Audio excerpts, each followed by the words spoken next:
जय हिंद साथियों, स्वागत करता हूं आपका फिर से एक नई वीडियो में। साथियों, आज हम इस वीडियो में उत्तर प्रदेश पुलिस आपके री एग्जाम के लिए एक महत्वपूर्ण प्रैक्टिस सेट लेकर आए हैं, जिसके जो सभी क्वेश्चन होने वाले हैं वे आपके सेलेक्टेड क्वेश्चन होने वाले हैं। तो वीडियो को पूरा ध्यान से ज़रूर देखिएगा। तो अगर आप भी इससे पहले हमारे चैनल पर नए हो तो चैनल को सब्सक्राइब और वीडियो को भी लाइक ज़रूर कर दीजिएगा। तो बिना टाइम गवाए करते हैं वीडियो को स्टार्ट।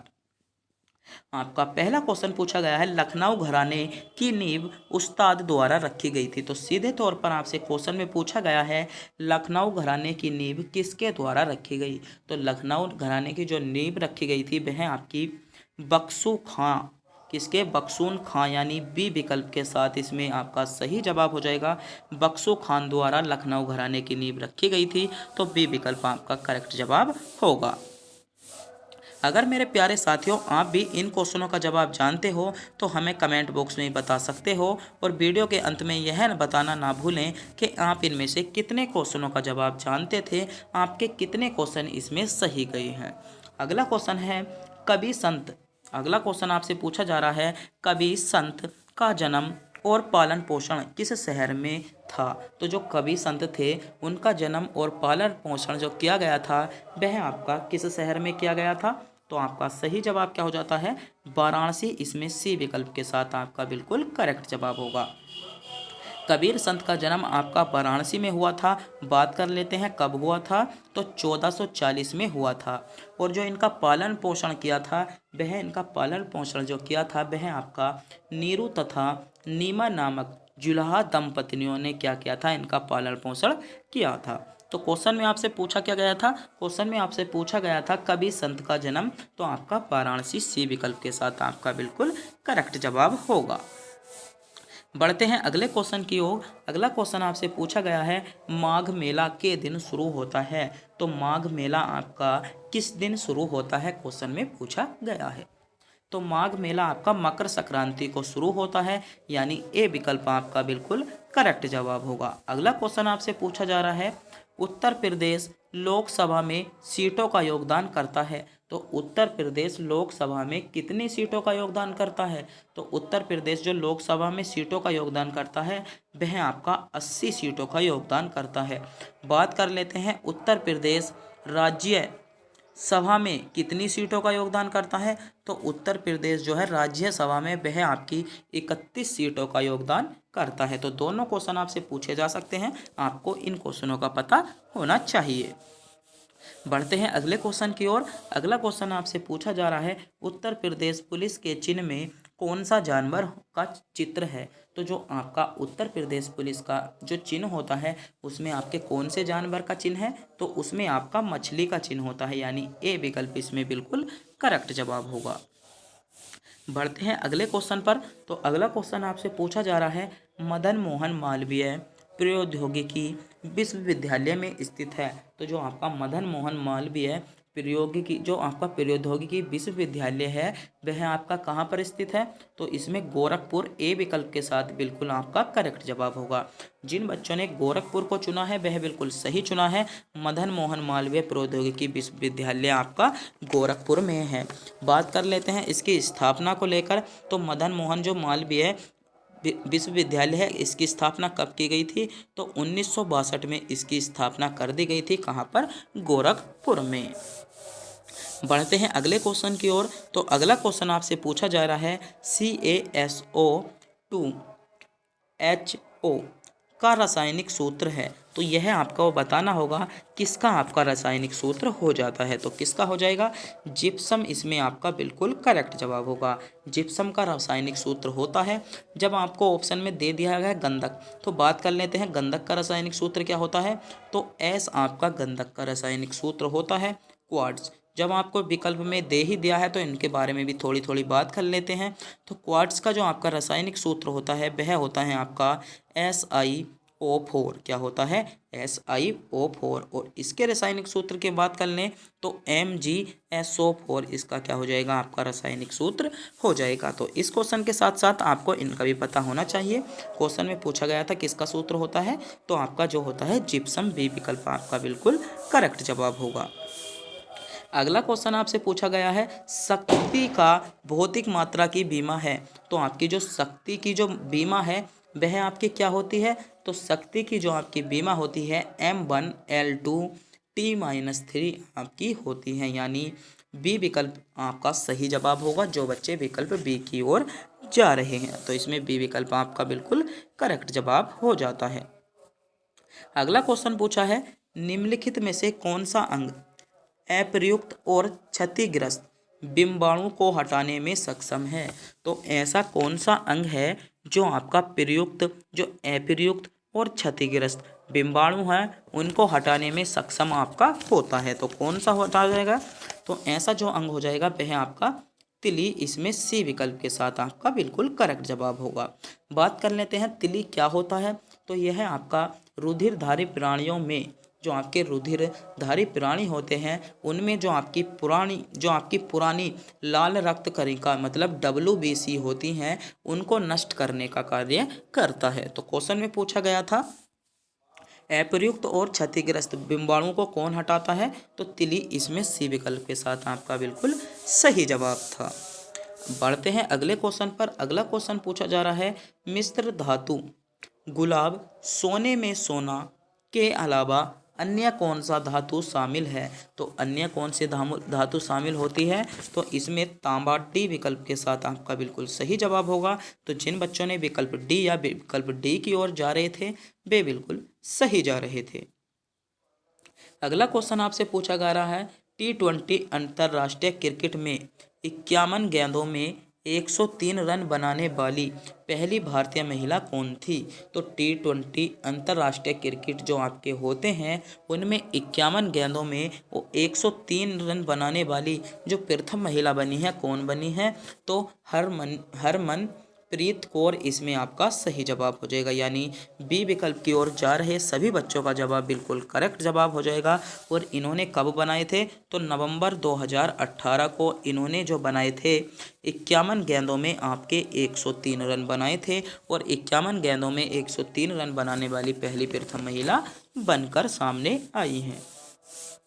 अगला क्वेश्चन आपसे पूछा जा रहा है, ईस्ट अफ्रीकन कैंप में भारतीय सैनिकों ने के बलिदान के सम्मान में NDA के प्रशासनिक मुख्यालय को ब्लॉक नाम दिया गया। तो कौन सा नाम दिया गया था? तो इसमें सूडान नाम दिया गया था। तो थोड़ा सा डिफिकल्ट क्वेश्चन हो सकता है, क्वेश्चन नंबर आपका ये है तो इस पर थोड़ा सा आप ध्यान देंगे और इसको आप अच्छे से पढ़ेंगे, क्वेश्चन पूछा जा सकता है। अगला क्वेश्चन मेरे दोस्तों आपसे पूछा जा रहा है, विश्व बैंक के उद्योग सहजात सूचकांक 2018 की सूची में भारत का स्थान कौन सा है? तो भारत का कौन सा स्थान है? तो 100वां स्थान है, यानी डी विकल्प आपका बिल्कुल करेक्ट जवाब होगा। बढ़ते हैं अगले क्वेश्चन की ओर। अगला क्वेश्चन आपसे पूछा जा रहा है, किस देश की महिला टीम ने दक्षिण कोरिया में 2018 में संपन्न हुए केर्म विश्व कप को जीता? तो कहाँ की महिला टीम है? तो आपकी भारत की महिला टीम हो जाएंगी। बात कर लेते हैं पुरुष टीम। तो पुरुष टीम कहाँ की थी? आपकी पुरुष टीम जो थी वह आपकी श्रीलंका की थी। कहाँ की थी? जो आपका 2018 में जो दक्षिण कोरिया में आपका संपन्न हुआ था कप, उसमें जो महिलाओं ने जो महिला टीम थी वह कहाँ की जीती? तो वह जो जीती थी आपकी भारत की जीती थी। और पुरुष टीम कहाँ की थी? तो पुरुष टीम आपकी श्रीलंका की थी। इतनी बातों का आपको पता होना चाहिए। अगला क्वेश्चन आपसे पूछा जा रहा है, भारत निम्नलिखित में से किस संगठन का सदस्य नहीं है? तो भारत आपका निम्नलिखित में से किस संगठन का सदस्य नहीं है? 4 विकल्प आपके सामने शो हो रहे हैं, सोचिएगा, समझिएगा और क्वेश्चन को बताइएगा। भारत निम्नलिखित में से किस आपका कौन सा संगठन ऐसा है जिसका सदस्य नहीं है? तो किसका सदस्य नहीं है? दक्षिणी पूर्वी एशिया राष्ट्रों का क्या नहीं है? संगठनों का सदस्य नहीं है। कौन? भारत। तो बात कर लेते हैं दक्षिण पूर्वी एशियाई राष्ट्रों के संगठन में जो शामिल देश हैं वे कौन कौन से हैं? तो कौन कौन से देश हो जाएंगे? ध्यान से सुनिएगा। ब्रुनेई हो जाता है आपका एक आपका क्या हो जाएगा? कंबोडिया हो जाएगा। दूसरा इंडोनेशिया हो जाता है। तीसरा लाओस हो जाएगा। चौथा आपका मलेशिया हो जाएगा, पांचवा आपका जो हो जाता है म्यांमार हो जाता है, छठा फिलीपींस हो जाएगा, सातवां सिंगापुर हो जाएगा, आठवां थाईलैंड हो जाता है और आपका नवा क्या हो जाएगा, वियतनाम आपका हो जाएगा। तो एक बार फिर से सुनेंगे, दक्षिण पूर्वी एशियाई राष्ट्रों का जो आपका संगठन है उसका सदस्य कौन नहीं है, भारत नहीं है। तो ए विकल्प इसमें आपका सही जवाब था। बात कर लेते हैं इनमें कौन कौन से देश शामिल हैं। तो पहला कौन सा हो जाएगा आपका, ब्रुनेई हो जाता है, दूसरा कंबोडिया हो जाएगा, तीसरा इंडोनेशिया हो जाता है, चौथा आपका लाओस हो जाएगा, मंगोलिया हो जाएगा, म्यांमार हो जाएगा, फिलीपींस हो जाता है, सिंगापुर हो जाएगा, थाईलैंड हो जाएगा और आपका वियतनाम। ये सभी जो हैं इसके आपके क्या हो जाएंगे, संगठन के सदस्य हैं। तो इतनी बातों का आपको पता होना चाहिए, क्वेश्चन यहाँ से भी पूछा जा सकता है। अगला क्वेश्चन पूछा जा रहा है, मौर्य राजवंश की स्थापना मगध में हुई थी जो वर्तमान में के नाम से जाना जाता है। तो जो आपका मौर्य वंश की जो स्थापना हुई थी वह आपकी कहाँ कहाँ पर हुई थी। तो वर्तमान में जो मौर्य वंश था उसकी स्थापना हुई थी मगध में, जो वर्तमान में किस नाम से जाना जाता है, तो बिहार के नाम से जाना जाता है, यानी सी विकल्प आपका करेक्ट जवाब हो जाएगा। और बिहार में भी कौन सा क्षेत्र आता है, तो बिहार में जो आपका पटना पटना प्लस गया पटना प्लस गया वाला क्षेत्र है वह आपका किस में आता है, मगध में आता है। बात कर लेते हैं मौर्य राजवंश की स्थापना के बारे में। तो मौर्य राजवंश की स्थापना आपकी 325 ईसा पूर्व में की गई थी। तो क्वेश्चन में आपसे क्या पूछा गया था, मौर्य राजवंश की स्थापना मगध में हुई थी जो वर्तमान में के नाम से जाना जाता है। तो किस नाम से जाना जाता है, बिहार। इसमें सी विकल्प आपका बिल्कुल करेक्ट जवाब था। अगला क्वेश्चन आपसे पूछा जा रहा है, महत्वपूर्ण क्वेश्चन है, किस योजना के दौरान के तहत खोले गए सभी बैंक खातों में 5,000 रुपये ओवरड्राफ्ट की सुविधा दी गई थी। तो कौन सी योजना थी, तो आपकी प्रधानमंत्री जनधन योजना थी, यानी सी विकल्प की ओर जा रहे सभी बच्चों का जवाब बिल्कुल करेक्ट जवाब होगा जिन बच्चों ने विकल्प सी को चुना है। अगला क्वेश्चन पूछा गया है, निम्नलिखित में से नृत्य कौन सा प्रकार असम से संबंधित है। तो आपको बताना होगा निम्नलिखित में से कौन सा नृत्य आपका असम से संबंधित है। तो असम से संबंधित नृत्य आपका कौन सा हो जाएगा, नौटंकी। नौटंकी आपका किस से संबंधित है, तो नौटंकी आपका उत्तर प्रदेश से संबंधित है। बात कर लेते हैं कथाकली की। तो कथाकली किससे संबंधित है, कथाकली आपकी केरल से संबंधित है। बात कर लेते हैं बिहू की। तो बिहू किससे है आपकी, बिहू आपका असम से संबंधित है। किससे संबंधित है, असम से संबंधित है। गरबा नृत्य किससे संबंधित है, तो गरबा नृत्य आपका गुजरात से संबंधित है। तो क्वेश्चन में आपसे क्या पूछा गया है, निम्नलिखित में से कौन सा नृत्य असम से संबंधित है। तो असम से संबंधित कौन सा हो जाता है, बिहू नृत्य आपका असम से संबंधित हो जाता है। तो इन नृत्यों को आप याद कर लेंगे क्योंकि बार बार यह नृत्य पूछे जाते हैं। नौटंकी कहाँ का नृत्य है, तो नौटंकी आपका उत्तर प्रदेश का नृत्य है। कथकली कहाँ का नृत्य है, कथकली आपका केरल का नृत्य है। गरबा कहाँ का नृत्य है, गरबा आपका गुजरात का नृत्य है। और क्वेश्चन में आपसे पूछा गया था असम से संबंधित नृत्य कौन सा है, तो असम से संबंधित आपका बिहू नृत्य हो जाता है, यानी सी विकल्प बिल्कुल करेक्ट जवाब होगा।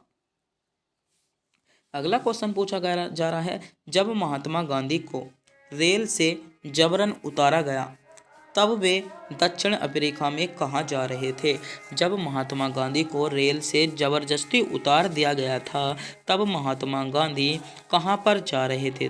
तो महात्मा गांधी कहाँ पर जा रहे थे, तो महात्मा गांधी प्रेटोरिया में जा रहे थे। तो जब महात्मा गांधी को उतार दिया गया था तो महात्मा गांधी कहाँ जा रहे थे, प्रेटोरिया। ए विकल्प आपका बिल्कुल करेक्ट जवाब हो जाएगा। और कब तार दिया गया था, तो 1893 में इन्हें क्या तार दिया गया था, रेलगाड़ी से तार दिया गया था। बात करते हैं अगले क्वेश्चन पर। तो अगला क्वेश्चन आपसे पूछा जा रहा है, भारत का संविधान भारत के महान्यायवादी की नियुक्ति का अधिकार देता है। तो आपसे सीधे तौर पर क्वेश्चन में पूछा गया है, भारत के महान्यायवादी की जो महान्यायवादी होता है उसकी नियुक्ति कौन करता है। तो भारत के महान्यायवादी की जो नियुक्ति करता है वह आपका राष्ट्रपति करता है। तो बी विकल्प इसमें आपका करेक्ट जवाब हो जाएगा। बात कर लेते हैं कौन से अनुच्छेद के तहत करता है, तो अनुच्छेद इसमें आपका 76 आपका सही जवाब हो जाएगा। भारतीय संविधान में जो महान्यायवादी की नियुक्ति का अधिकार दिया गया है वह आपका राष्ट्रपति को दिया गया है। और कौन से आर्टिकल के अनुसार है, तो आर्टिकल 76 में क्या है, आपके महान्यायवादी की नियुक्ति का वर्णन दिया गया है। अगला क्वेश्चन पूछा गया है, महाराष्ट्र के पोलो त्योहार किस जानवर की पूजा की जाती है। तो महाराष्ट्र में जो आपका पोला त्योहार होता है उसमें किस जानवर की आपकी पूजा की जाती है। तो उसमें आपकी भृष्म की पूजा की जाती है, जिसे हम किस नाम से जानते हैं, बैल के नाम से की जाते हैं। और यह पूजा कहाँ पर की जाती है। तो यह पूजा आपकी महाराष्ट्र में की जाती है। कहाँ पर की जाती है, महाराष्ट्र में की जाती है। छत्तीसगढ़ में की जाती है। कहाँ पर की जाती है, छत्तीसगढ़ में की जाती है। मध्य प्रदेश में की जाती है। कहाँ पर की जाती है, मध्य प्रदेश में की जाती है। तो महाराष्ट्र, छत्तीसगढ़ और मध्य प्रदेश में भी पूजा की जाती है। अगला क्वेश्चन आपसे पूछा गया है, निर्माण के पश्चात आज़ाद हिंद फौज अंग्रेजी भारतीय सेना के विरुद्ध क्षेत्र में कार्यवाही कर रही थी। तो कौन से क्षेत्र में कार्यवाही कर रही थी। तो आपका सही जवाब हो जाएगा इम्फाल कोहिमा पर कार्यवाही कर रही थी। तो एक बार ध्यान से पढ़िएगा, निम्नलिखित में निर्माण के पश्चात आज़ाद हिंद फौज, जो आज़ाद हिंद फौज आपकी अंग्रेजी भारतीय सेना थी के विरुद्ध कार्यवाही कर रही थी। तो किसके विरुद्ध कार्यवाही कर रही थी, इम्फाल कोहिमा के विरुद्ध कार्यवाही कर रही थी, यानी डी विकल्प आपका बिल्कुल करेक्ट जवाब होगा। अगला क्वेश्चन पूछा गया है, हंस बिल महोत्सव निम्नलिखित में से किस राज्य में बनाया जाता है। तो हंस बिल महोत्सव कहाँ पर बनाया जाता है, आपका नागालैंड में बनाया जाता है। बात कर लेते हैं पश्चिम बंगाल की। तो पश्चिम बंगाल में आपका कौन सा महोत्सव बनाया जाता है। पश्चिम बंगाल में जो आपका प्रसिद्ध महोत्सव बनाया जाता है वह आपका सांगा दावा महोत्सव कहाँ पर बनाया जाता है, पश्चिम बंगाल में बनाया जाता है। बात कर लेते हैं सिक्किम की। और सिक्किम इसमें थोड़ा सा मिस्टेक हो गई, सिक्किम में आपका कौन सा महोत्सव बनाया जाता है। तो सांगा दावा कहाँ पर बनाया जाता है, सिक्किम पर बनाया जाता है, जो आपका बौद्ध धर्म से संबंधित है।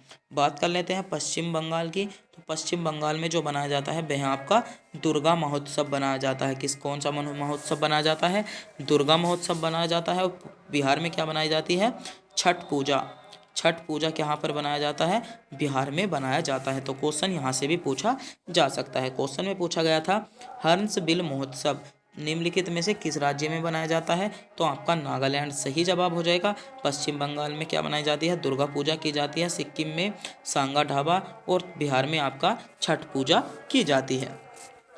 अगले क्वेश्चन की ओर बढ़ते हैं। अगला क्वेश्चन आपसे पूछा जा रहा है, भारत में निम्नलिखित में से कौन सा शहर कर्क रेखा से सबसे दूर है। तो भारत में जो कौन सा ऐसा शहर है जो कर्क रेखा से सबसे दूर है। तो कर्क रेखा से जो आपका सबसे दूर शहर है वह आपका जो हो जाएगा भुवनेश्वर हो जाता है। क्या हो जाएगा, भुवनेश्वर कर्क रेखा से सबसे दूर है और रांची कर्क रेखा के सबसे पास है। अगला क्वेश्चन आपसे पूछा जा रहा है, इम्फाल किस भारतीय राज्य की राजधानी है। तो इम्फाल किस भारतीय राज्य की राजधानी है। तो इम्फाल आपकी मणिपुर की राजधानी है। बात कर लेते हैं त्रिपुरा की राजधानी की। तो त्रिपुरा की जो राजधानी है वह आपकी अगरतला है। बात करेंगे नागालैंड की राजधानी की। तो नागालैंड की राजधानी आपकी कोहिमा है। बात करते हैं सिक्किम की राजधानी की। तो सिक्किम की जो आपकी राजधानी है गंगटोक है। तो आप कमेंट बॉक्स में बता दीजिएगा गोवा की राजधानी क्या है। यह क्वेश्चन हमने आपको टेस्ट के रूप में दिया है। इस क्वेश्चन का जवाब आपको कमेंट बॉक्स में बताना होगा अगर आप भी जानते हैं कि गोवा की राजधानी क्या है। अगला क्वेश्चन पूछा गया है, ब्यूनस आयर्स किस देश की राजधानी है। तो कहाँ की राजधानी हो जाएगी, अर्जेंटीना। सी विकल्प के आप इसमें बिल्कुल करेक्ट जवाब हो जाएगा। कहाँ की राजधानी हो जाती है, अर्जेंटीना की राजधानी हो जाएगी। बात कर लेते हैं बोल्विया की राजधानी। तो सुक्रे आपकी क्या हो जाएगी, बोल्विया की राजधानी हो जाएगी। वेनेजुएला की राजधानी क्या हो जाती है, तो काका क्या हो जाएगी, काका कस क्या हो जाएगी, वेनेजुएला की राजधानी हो जाएगी। बात करते हैं ब्राज़ील की। तो ब्रासीलिया कहाँ की राजधानी है, ब्राज़ील की राजधानी है। ब्रासीलिया ब्राज़ील की राजधानी है। ब्यूनस आयर्स कहाँ की है, अर्जेंटीना की है। वेनेजुएला की क्या है, काकाकस है। और बोल्विया की कहाँ की है, सुक्रे आपकी राजधानी हो जाती है। अगला क्वेश्चन पूछा है, राष्ट्रीय उद्यान में सबसे अधिक एक सींग वाला गैंडा पाया जाता है। तो एक सींग वाला जो गैंडा पाया जाता है वह आपका कौन से राष्ट्रीय उद्यान में पाया जाता है? तो काजीरंगा सी विकल्प के साथ इसमें आपका सही जवाब हो जाएगा। एक सींग वाला जो गैंडा पाया जाता है वह आपका काजीरंगा में पाया जाता है। अंडमान एवं निकोबार द्वीप समूह पर स्थित इंदिरा पॉइंट निम्नलिखित में से किस देश के निकट है? तो आपका किस देश के निकट हो जाएगा बताइएगा। जो आपका अंडमान निकोबार द्वीप समूह पर स्थित इंदिरा पॉइंट है वह आपका किस देश के निकट हो जाएगा? तो कौन से देश के निकट हो जाता है बताइएगा। तो मलेशिया इसमें बी विकल्प के साथ आपका बिल्कुल करेक्ट जवाब होगा। एक ऐसी छवि है जो प्राय कोरम और सामाजिक नेटवर्क में ऑनलाइन व्यक्तियों का प्रतिनिधित्व करती है, तो उसको हम क्या कहते हैं? उसको हम अवतार कहते हैं, यानी सी विकल्प आपका बिल्कुल करेक्ट जवाब है। नियॉन लैंप का आविष्कार द्वारा किया गया? तो किसके द्वारा किया गया? जॉर्ज क्लाइड द्वारा किया गया, यानी ए विकल्प इसमें आपका बिल्कुल करेक्ट जवाब होगा। अगला क्वेश्चन आपसे पूछा गया है, विश्व स्वास्थ्य दिवस किस दिन बनाया जाता है? तो विश्व स्वास्थ्य दिवस आपका कब बनाया जाता है? विश्व स्वास्थ्य दिवस आपका बनाया जाता है 7 अप्रैल को आपका विश्व स्वास्थ्य दिवस बनाया जाता है।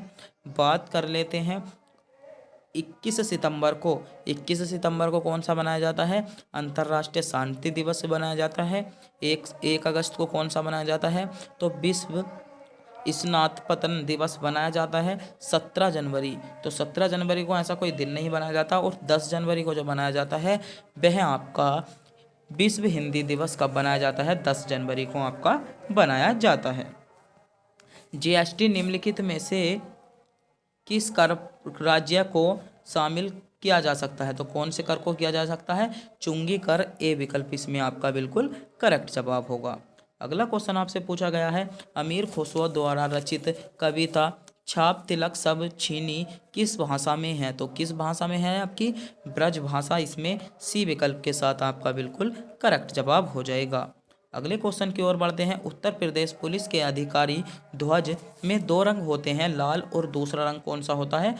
दूसरा आपका नीला रंग होता है, तो बी विकल्प आपका बिल्कुल करेक्ट जवाब होगा। बात कर लेते हैं उत्तर प्रदेश पुलिस का जो राष्ट्रीय ध्वज है उसमें है आपका, बात कर लेते हैं उत्तर प्रदेश झंडा दिवस कब बनाया जाता है? तो 23 नवंबर को बनाया जाता है। 23 नवंबर कब? 23 नवंबर 1952 को पीएम जो थे आपके प्रधानमंत्री थे, उन्होंने उत्तर प्रदेश पुलिस और उत्तर प्रदेश पीएएससी को राष्ट्रीय ध्वज दे दिया था।